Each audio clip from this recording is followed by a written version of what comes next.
অনভিপ্রেত ঘটনার শিকার কঙ্গনা রানাউত। ভাবি সাংসদকে সপাটের চরমার অভিযোগ উঠল এক মহিলা জওয়ানের বিরুদ্ধে। বৃহস্পতিবার সংসদ ভবনে যাওয়ার উদ্দেশ্যে দিল্লিতে উড়ে গিয়েছেন কঙ্গনা, কিন্তু তার আগে চণ্ডীগড় বিমানবন্দরে সিআরপিএফ মহিলা জওয়ানের হাতে থাপ্পড় খেলেন তিনি। জানা গিয়েছে 21 সালে মাসখানেক ধরে জারি থাকা দিল্লির রাজপথে পাঞ্জাবের কৃষক আন্দোলনের বিরোধিতা করে পরপর আক্রমণাত্মক টুইট করেছিলেন কঙ্গনা রানাউত, যার জেরে আইন বিভাগে পড়তে হয়েছিল তাকে।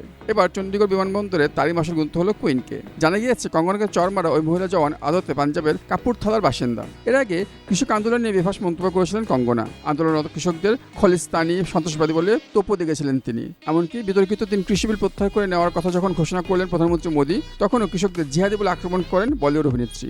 আর সেই প্রেক্ষিতেই কঙ্গনার বিরুদ্ধে বেজায় চলেছিলেন শিখ সম্প্রদায়ের একাংশ, যার জেরে অভিনেত্রীর বিরুদ্ধে দায়ের করা হয়েছিল এফআইআর। শুধু তাই নয়, পাঞ্জাবে কৃষকদের বিক্ষোভের মুখে পড়তে হয়েছিল অভিনেত্রীকে। কঙ্গনা গাড়ি ঘেরাও করে সেই সময় বিক্ষোভ প্রদর্শন করেন কৃষকরা।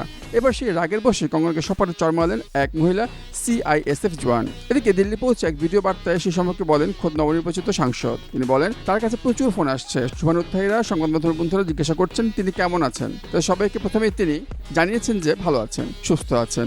এরপর কঙ্গনা বলেন, আর চণ্ডীগড় বিমানবন্দরে যে ঘটনাটি ঘটেছে সেটি সিকিউরিটি চেকের সময় ঘটেছে। সিকিউরিটি চেক করে যে বেরিয়েছি, তখন অন্য কেবিনে যে মহিলা ছিলেন, যিনি ওই কেবিনের নিরাপত্তা কর্মী হিসেবে কাজ করছিলেন, সেই সিআইএসএফ জওয়ান মহিলা উনি পাশ থেকে এসে আমার মুখে মারেন, গাড়িতে শুরু করেন। কঙ্গনার বক্তব্য, এরপর তিনি জিজ্ঞাসা করেন এমন কাণ্ড কেন ঘটাচ্ছেন। উত্তরে ওই জওয়ান নাকি বলেন তিনি কৃষক আন্দোলনের সমর্থক। এরপর কঙ্গনা জুড়ে দেন, আমি নিরাপদে আছি ঠিকই, কিন্তু আমার চিন্তা যে আতঙ্কবাদ এবং উগ্রবাদ পাঞ্জাবে বাড়ছে, সেটি আমরা কি করে নিয়ন্ত্রণ করব।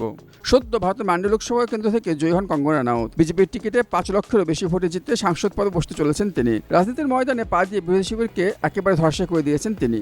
গত মঙ্গলবার ভোটে জেতার পর প্রথম প্রতিক্রিয়া দিতে কঙ্গনা জানান, মাথানত করে ধন্যবাদ জানায় মান্ডির সমস্ত মানুষকে। মান্ডির সেনা হিসেবে মান্ডিকে রক্ষা করব, বিকাশ করব। সেই দাপুটে ভাবি সাংসদকে চরমার অভিযোগ উঠল মহিলা জওয়ানের বিরুদ্ধে। ডেস্ক রিপোর্ট, স্টার সংবাদ।